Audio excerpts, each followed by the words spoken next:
So CRT, all these other things in this nation that, and this is when people talk about the left and right wing of the United States work together. One side wants to maintain the statutes, which I'm fine with it because black people are still oppressed in this nation, and black people must understand their history, and that helped to keep the truth out there. Then you have the Republican side saying we're going to change the textbooks to where we're not going to talk about anything dealing with black people, black history prior to the year of 1970. It's to hide America's history. And when people say Donald Trump is fascist, there is nothing uniquely fascist about him compared to this nation. This nation's fascist. Both of them were fascist things that were done. So why do everything is about Trump? It's because Trump was a nationalist. So Trump and Obama. Obama was what they would call a dino. He was a Democrat in name only. He was instinctively conservative. His cousin is George Bush Jr. So he's related to the Bushes, and you telling me his upbringing would not have any way, shape, or form affect him to being a conservative candidate, even though he was a Democrat. He was a Democrat because he knew he would not be able to get the black vote if he was Republican. You can't just throw, no matter how well spoken, how people liked him, how articulate, handsome he was, people wouldn't have voted for him. Black America would have just left him to the side. We would have just seen him like Tim Wise. We would never vote for Tim Wise. Why should we vote for someone like Tim Wise? No, sirree, Bob. Black people want independence. We want to be able to make our own decisions for our community without the say-so of others. And that's what we have been voided from in this nation as a people. Second. Give me 1 second, King. I'm gonna bring you up in a second. We have been voided of this opportunity in this nation. We also have been just strongly ridiculed for wanting to do our own thing. You want 10 husbands, but we have always been pushed to the side, and because of this, that's where this issue comes in at. And if we're liberated, we all stand to benefit. But let me bring him in.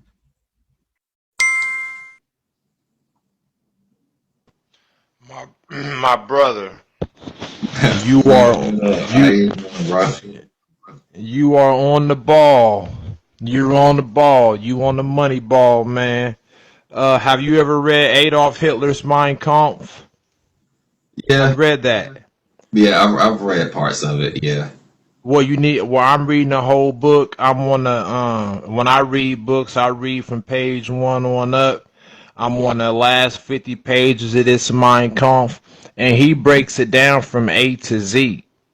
He breaks it down from A to Z, and you are exactly right. Currently, I'm suing the state of Indiana. I'm attacking the mass incarceration. I'm attacking the Urban League. So when I was attacking the Urban League, as I expected, the EEOC protected the Urban League. And see, what I do is I record these people. Another big hit that black people are not aware of is Bill Clinton in 1996, the Credit Reform Act or whatever it's called. Are you familiar with that by any chance? Credit Reform Act. Hey, just look at all you gotta do is Google it. If you query Bill Clinton Credit Reform Act of 1996, now they say Bill Clinton is the first black president because he got his little thing sucked by Monica Lewinsky, right? Now check this out, right? Prior to Bill Clinton doing this. You need to research that. That's a real big thing. I see what you're Okay. saying. Now listen, prior to Bill Clinton doing that, they could a lot of times there's a lot of confusion. There's a lot of gray area on this whole thing about felons and a 7-year check. I'm about to tell you what it is. The law states, due to Bill Clinton, as of 1996, if you have been arrested but not convicted, they can only go back 7 years. But if you have any convictions, they can go back for the rest of your life as far as jobs. And they're using that to deny black people jobs. Now, when you take into account how many black people got criminal convictions, that is status quo speaking wise. As far as the status quo is concerned, that is grounds to deny you employment. It is grounds. Now, then you have to look into the Civil Rights Act of 1963 and then Title VII. Title VII, okay, if the Civil Rights Act was passed in 1963, basically it was an attack against discrimination against black people. So, a lot of, okay, let's really get into it. If you know about Gideon versus Wainwright, Gideon versus, are you familiar with that case law by any chance? Break it down to me. I might have heard of it, but break it down. Okay, to me. now get this. Gideon versus Wainwright. Understand that you go back into slavery times. Since day one of the Constitution of the United States of America, you had a right to an attorney. Right. I believe that's Constitution. So since day one, that's always been a law. So when you go all the way up to 1963, this is when Gideon versus Wainwright came into play.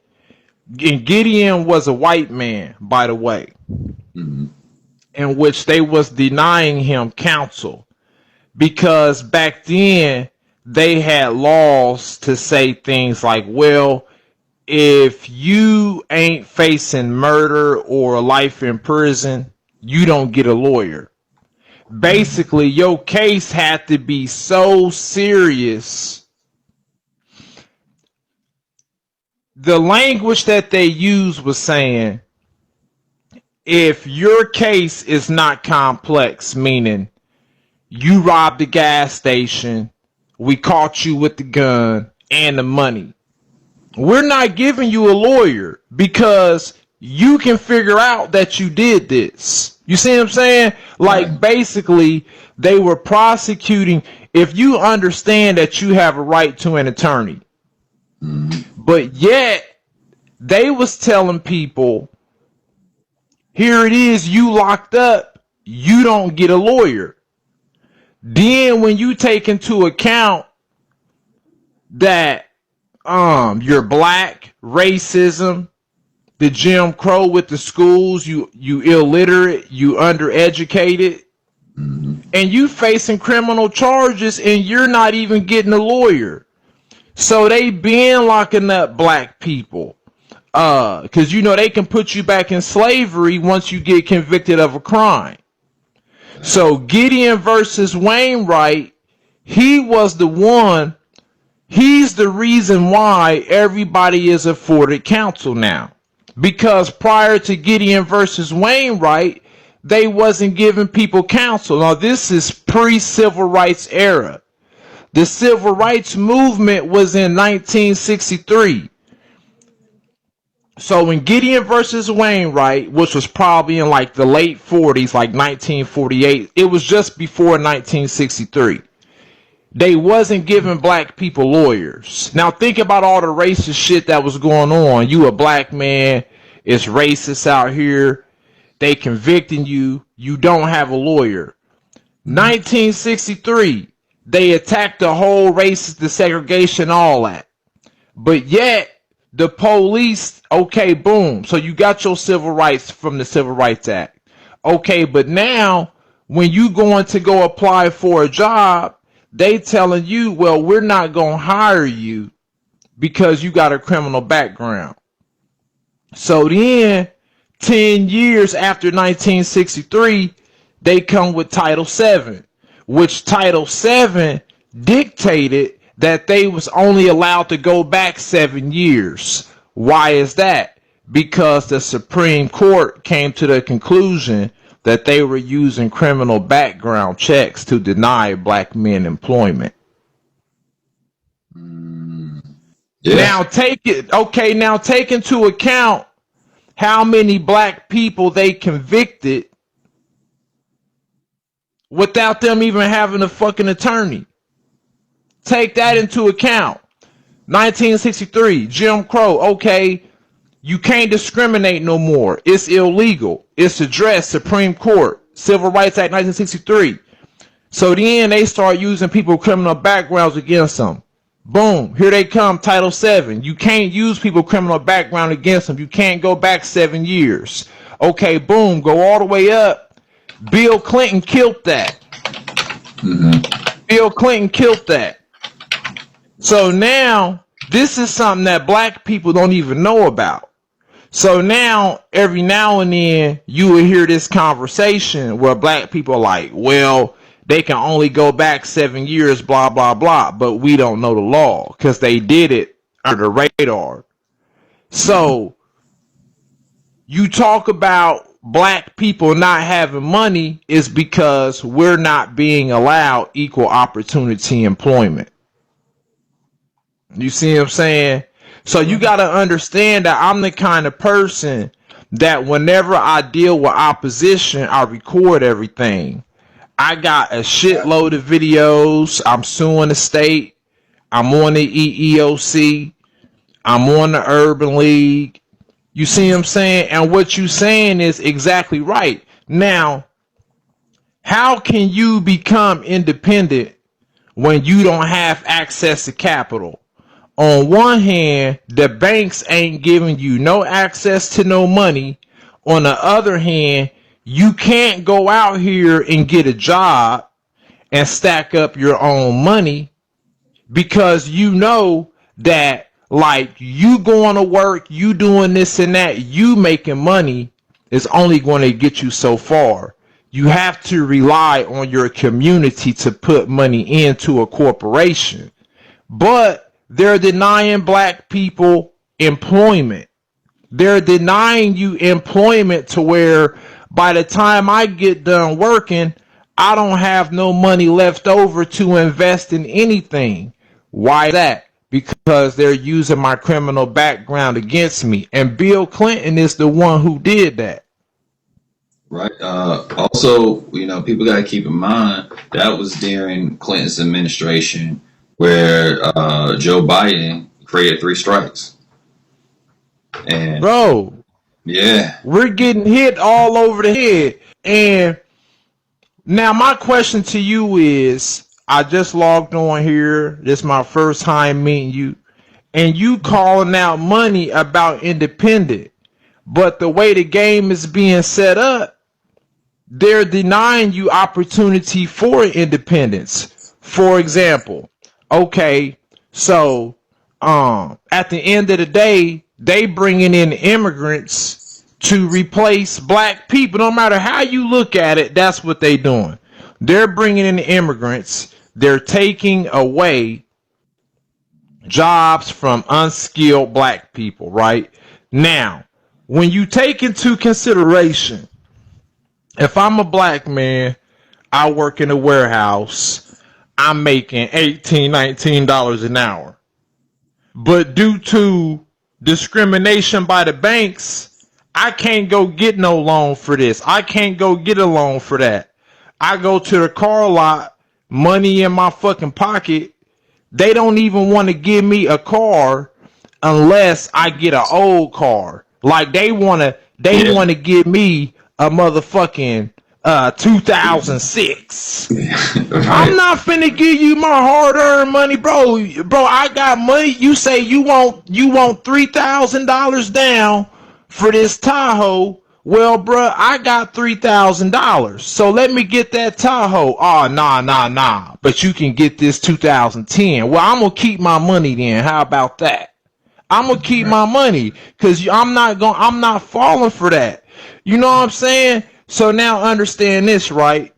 So what this mean is, if I'm going to work, my boss, of course, he's a white man. He got a mortgage.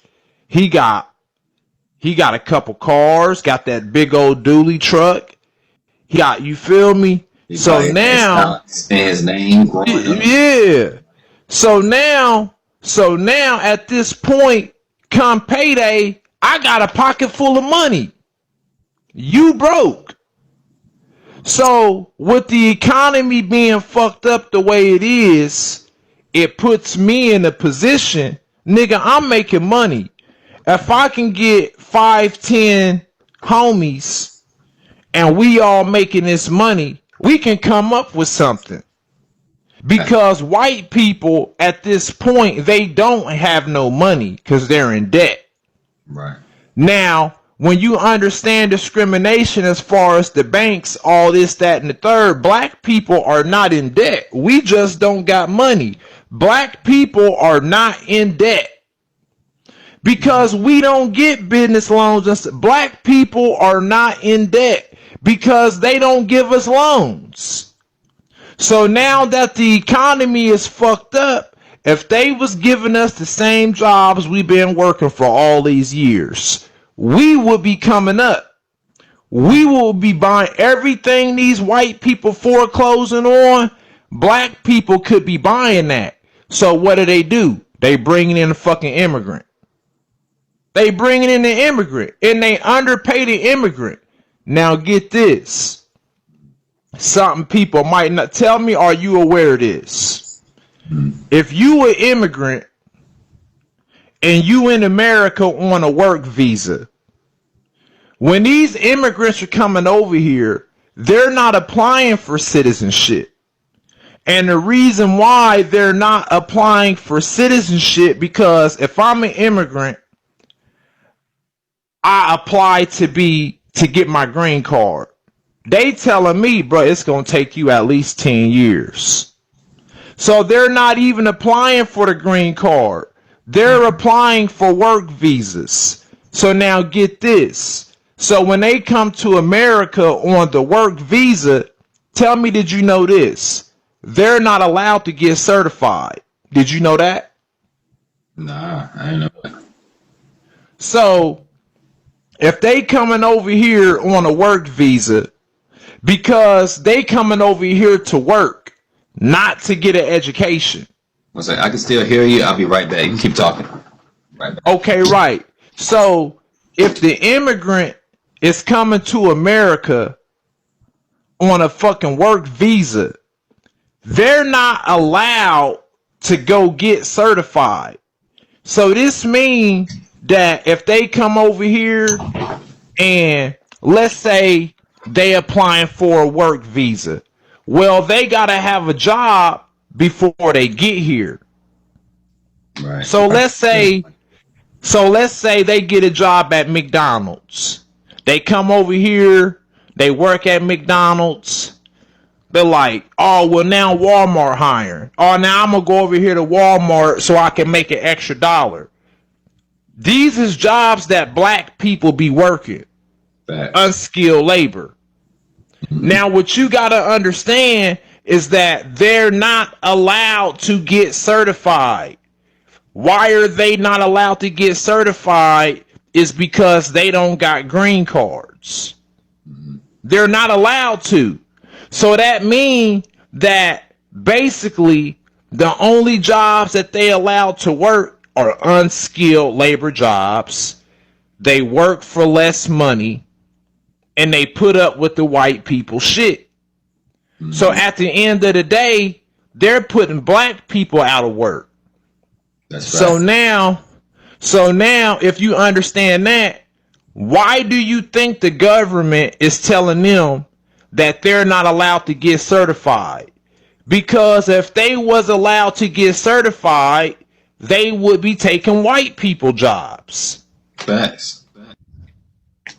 Yeah, they have what it is kind of like what you were saying. The people who are working the most unskilled labor is black people, as well as like people who call them lower white America or low class white people. Just It is what it is. Yeah. They're the ones who are also affected by it, but their logic and the propaganda is on their end that's been pushed to them is we're the problem. And honestly, we have a lot in common. Thomas Sowell, someone who they idolize in a way. You see them talk about Thomas Sowell. Oh, he's so brilliant. Why can't black people be like him? Thomas Sowell said it himself. He said the gangster, the black man who got his pants hanging by down his side, he out here just drinking liquor, smoking weed. He is the equivalent of a redneck. So the same man they push and promote, he said you two share. You two are the exact same people, but you don't see it or realize it due to ignorance. I understand his logic because at the end of the day, like, for me being politically I'm not blinded by the color of my skin. Right. I tell you the truth, Adolf Hitler, they lied on Adolf Hitler. Adolf Hitler, as far as I'm concerned, I have no qualms with Adolf Hitler. He was exactly right. He was a hero to the German people.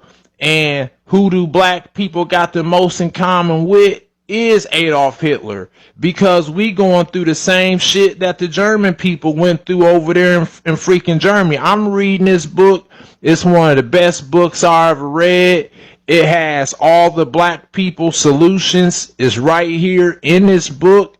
And my question to you is, if you sitting here and you calling money about independence and all this, that, and the third. Now, after reading this Adolf Hitler, basically Adolf Hitler explained that a person like you cannot get through to the ignorant masses of black people because white people is paying them. Whether it's you got a bullshit job working in a warehouse, whether it's you got a loan from the bank and you got a small business, or rather you getting food stamps. So why would they listen to you if you not feeding them? That's facts. So it goes back to what you were saying about being independent. See, what I'm doing is I understand what you're saying, but I also understand Adolf Hitler, and Adolf Hitler was right. Yeah. Hitler said a person not. Hitler said, why would a person listen to me when this dude, basically he said, this Jew is giving you a paycheck. So you're not going to listen to me. You're going to listen to the Jew. As far as me being American, a black man, I now understand after reading Adolf Hitler, why would this Negro listen to me when the white man is giving him a paycheck? He's not going to listen to me until I can give to him what the white man is giving him. And it's just that simple. But yet, I'm going through this bullshit with these criminal background checks, all this, that, and the third. And you would be shocked if I showed you my paperwork. I'm going to follow you. Because I see you got the right kind of mind. You got a rare mind. You should send me your phone number in my inbox. Real talk. Yeah, because you know what kind of time that we on. And who's on your necklace? Who is that? Selassie I. Oh, Haile Selassie. Yeah.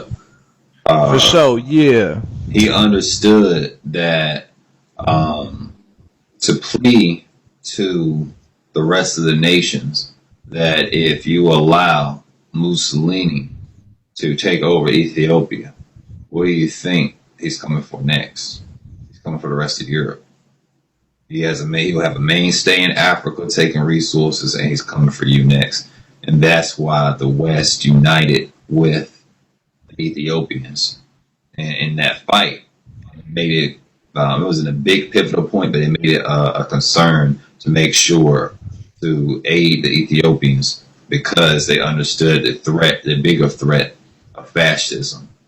In this case, it's the globalists. The globalists misrepresent nationalism on purpose so that they can acquire resources and miseducate the people in mass. Yeah, man, you got the right kind of mind. Me and my homie was on the phone last night to about 3, 4 in the morning having a conversation similar to this about independence and stuff like that, man. See, my plan is currently I'm in school to get my truck driver's license, which granted, understanding that it's like all bullshit aside, the white man he's 10 steps ahead of you at all times. Like everything I'm planning to do, they already know I'm doing it because I am being monitored by the government as well as many other black people all across this country. I'm being monitored. But in truck driving, righteously speaking, if you drive a semi truck, you should be making at least 70 to 80 grand a year. Right. But right now, they're trying to lower the income of truck drivers. And my math tells me it's because they know a lot of black people is going to get their truck driver's license. And so understanding that, it's monkey see, monkey do. If black people see somebody like me, I pop up, I'm making 70, 80 grand a year. And I'm halfway smart, so I'm going to start some businesses. Well, how'd you do it? I went and got my truck driver's license. I'm not in debt. So I started investing my money in businesses. Now, when you take into account that all these white people are in debt, that would fuck up the status quo.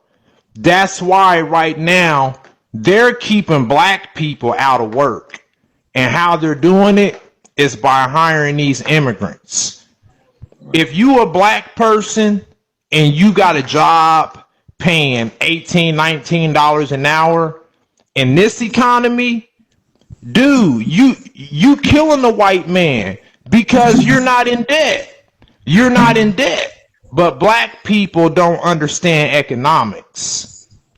And white people do. So at this point, they trying to keep us out of work. Am I right or wrong when I say that? Well, out of work, but also when they do hire you, I've had plenty of jobs that paid good money, but I never got top dollar, no matter what my credentials were. If it was on the low end or high end, they still found a way to say, you know what, we're going to give you this. And it was always $10,000 to $20,000 less than what my white counterparts were getting. And because it puts you in it, because by them doing that, now you can't compete. Now, only thing you can do is pay your bills. And the people who they compared me with, who I made more money than, were white women. Look at that. It's absurd. Right. It's absurd. He's not my counterpart. My counterpart is a white man. Compare me to the white men. But they kept comparing me to a white woman. So it's like, and when you were talking about incarceration in this nation, I attended a premiere of a movie at Georgetown University. I just looked up because I couldn't remember the name. It was called Incarcerating Us. And in that documentary, they had some people there who were in the movie and so forth, and people could walk up to them and get to meet them. And crazy stories. When you talk about in 1963, that's when they realized it was a problem, black people not having attorneys. This movie took place all throughout. Maybe it might have started maybe like 10 years ago, but the people who were in the documentaries in their lives, they were incarcerated in the 80s and 90s, and a lot of that young teenage boys, they telling them just take the charge, sign here, and they don't know what they're saying. All those kind of stories that were seeing those people who were affected.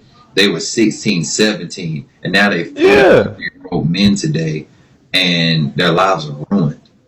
It's bullshit. It's just hard. Man, bro, look, I'll show you right here, bro. I'll show you. Let me see if I can do it. I'll show you. Look, see all this right here? Mm-hmm. This is all legal work that I did. See all these stacks and stacks of folders? This is all research, bro. That's all legal research that I did. And I'm suing people. I got a box right here. This is a law library that I got. You see what I'm saying? See, I got, you feel me? I got everything a person needs to know about mass incarceration is right here. And the two biggest cases that you would, well, first off, you can't be ignorant and get into this type of stuff. It's like you talk about mass incarceration. That's a whole subject in itself. Now, if you've studied mass incarceration and you look up Powell versus Alabama, just write this down. I'm about to give you look up Powell versus Alabama and Gideon versus Wainwright. Gideon versus Wainwright is about the white dude who argued against the United. He basically, because they was doing this all across the country. He argued because they was trying to convict him without a lawyer. And he like, man, what you mean, bro? You gotta give me a lawyer. And they had been doing this, you feel me? And so Gideon versus Wainwright talks about how they was convicting people without a lawyer. As in, you going to court, no lawyer. So you have to, now he did that for himself as a white man. But I admire Gideon because, think about it. Bruh, what about the black people that was illiterate? You know what I'm saying? Like, what the hell? You feel me? And all the racist stuff that was going on. You sitting in court, you don't even got a lawyer. So then you look up Powell versus Alabama. Have you ever seen the movie about the Scottsboro boys, about the 9 boys who got sentenced to the electric chair because a white girl? I think I've heard of it. Peace, GG. Okay, listen. The boys. Okay. Make sure. They was on a train. They had 2 white girls with them. They was on a train, and they was on a train, just riding the train, having fun. And they had 2 white girls with them. So when they went through a racist state, some white dudes was like, man, what y'all doing with these white girls? Ain't no nigga supposed to be with no white girls. So they got into a fight to where the black dudes threw the white boys off the train. So when they stopped the train and got the black kids off the train, they took them to court. Within 7 days, these black kids got sentenced to the electric chair. We talking about they got arrested on Monday. By next Monday, they were sentenced to death. Now, why was they sentenced to death? Was because the black kids got in a fight with the white boys. They threw them off the train, but they had two white girls with them. So when they stopped the train, they asking the white girls, "Why is y'all hanging out with these niggas?" As far as they looking, they was just gonna kill the motherfucking black kids. And as far as these white girls hanging with them, they was gonna kill them too. So what the white girls did to save their own ass was they lied and said that the black dudes raped them. Thank you, love. Did you hear what I said? Yeah, I heard you. Okay, so boom. So now, because these black kids got into a fight with these white dudes, now they in court for raping two white girls. In which they went to court on Monday. By next Monday, they were sentenced to the fucking electric chair. That's what Powell versus Alabama is about. And it basically got to do with you having a lawyer and the lawyer not doing his job. Which explains mass incarceration. And so then, when you take that into account of what Bill Clinton did, Bill Clinton basically, he killed the Civil Rights Act. So then when you look at the black community and, people say, oh, black men ain't shit. We ain't got no jobs. You feel me? Nigga can't get a job. Well, it's really because of Bill Clinton. Because people using the criminal background to stop black people from getting decent jobs. And they keep you in these lower level jobs. You feel me? Right, and I see a man up here, Walter White. He was the executive secretary of the NAACP, a white man. And when people talk about these institutions like the Urban League, the NAACP being for us, they're not for us. They're not. They're democratic, figuring into what these people's agendas are. They're shield organizations. People need to Google Act Blue. I think it might be something like the equivalent might be, I want to say Act Red, but Act Blue is the Democrats organization for pushing and monopolizing Black death. Black Lives Matter was a part of Act Blue. They knew the black community would not voluntarily give the parties money to say, hey, we love the Democrat Party. Here's $1,000. Well, they knew if we could mass together under fighting against Black death and fight for Black liberation, they could take that money and pot through Black Lives Matter and fund it that way. So we have to understand that we have to fight for ourselves. We must build a voters block and just put it open out there to the table. Who is going to do this for Black America? No reparations, no vote. Because we know the rest of this nation's discontent, and Black people lead the way and change in this nation. We will lead the way and change in this regard, that we will just stabilize this nation. Because you can't put yourself in power if you wasn't validated. How are you validated? What verified as you as president of the United States or the representative if people don't vote? Only a handful of people vote? And you live in an area where there's 100,000 people or citizens? No. That means a lot of these other people are finding their own ways to get money, figure out their ways to survive. They're their system. This country. I mean, once you become independent, like basically people just don't understand the government and how the government operates. They don't understand is that the government cannot function without you. So if you pull your support away from the government, okay, the government, we support the government by being dependent on the government. Meaning, you feel me? Like, and people don't understand that.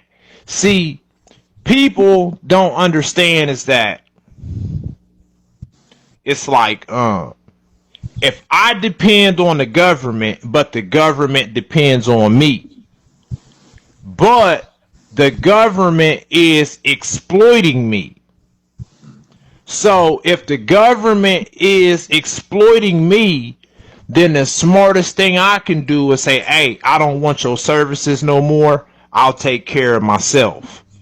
Right. So then by me doing that, you make the government weak because they can no longer exploit you. Right. You feel me? Mm-hmm. Now, when I say that, I'm not going to give up my citizenship. Why would I? Right. Because it's power in that. But I would want to become independent, and then whenever I become independent, like say for example, if I go get my truck driver's license, I get the capital, I start my own businesses. Now once I start my own businesses, I'm no longer dependent. Now I'm independent. And so from then on, the people that work for me, they won't be dependent on the government because I'm all about independence. And then we can start our own little group like that. You feel me? And if we want to, we can have representatives who are actually properly called delegates to represent our interests to the government. But it's just like you said, you gotta be independent. But black people are not on that train of thought. You know what I'm saying? They're just not there because, like I said, why would they listen to me when I'm not giving them anything? Which is why it's important for a person like me to become independent, so that if I can give them the same thing that the white man giving them, which ain't nothing but a paycheck, then they would listen to me. But they're not going to bite the hand that's feeding them. And right now that hand is the white man's hand. So I have to feed them from out of my hand in order to get them to listen to me. But it was nice talking to you. Hey, we should exchange numbers, man. You want to give me your phone number? Yeah, I'll send it to you in the comments or in a DM. Yeah, send it to me. I'm gonna write it down because I gotta take care of this business before the sun get away from me. Mm-hmm. I gotta stay on top of the sun. Hey, man, I see you on point, man. You know what you're talking about when you say that it's all about independence. Without independence, like, you feel me? Like, you always gonna be enslaved by these people. You feel me? That's just the way it is. Where you, Amen, where you from? What state you in? I'm from the Carolinas. That's what's happening. Respect. Put your phone number down there because I'm writing it down right now. I got my ink pen right here. Well, send me because this is going on all major platforms. So right. Send it to me in a like a or whatever, like a chat message, and when I look at it, I'll put it in. Okay, yeah. Hey, man, when I send you my number, just shoot me a text. All right, fam. Most definitely. Yes, sir. God bless you. You too, fam. Stay safe. Peace, love, and black power. That's that brother has a lot of good things he was saying, and he alluded to things that I didn't even bring up, but there's a plethora of things that Black America has been affected by that white America can atone for. Those who are conservative, right-leaning, they can atone for these things and bring it to the light to where we can actually, do something as a people. because we don't want war. We want peace. Where the number one way they divide us is with these initiatives that only greatly benefit them. Illegal immigration does not benefit any American, only the rich. It doesn't help us at all. If you look at was it Illinois? I want to say it was Illinois.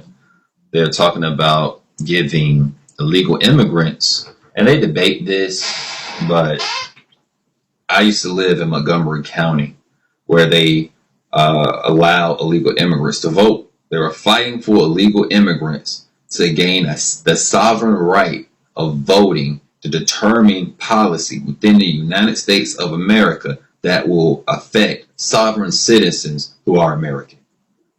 This is Montgomery County, PG, in Maryland. People are fighting for this. Not fighting for those who are already here, fighting to bring more people over here. It's like we're just a money pit. It's disgusting. Then you have back to Illinois, in which I believe is very much true, because looking at what happened in Maryland is illegal immigrants gaining the ability to vote. I mean, not vote, but be police officers. To vote, they're voting for illegal immigrants to be able to detain, to imprison U.S. citizens.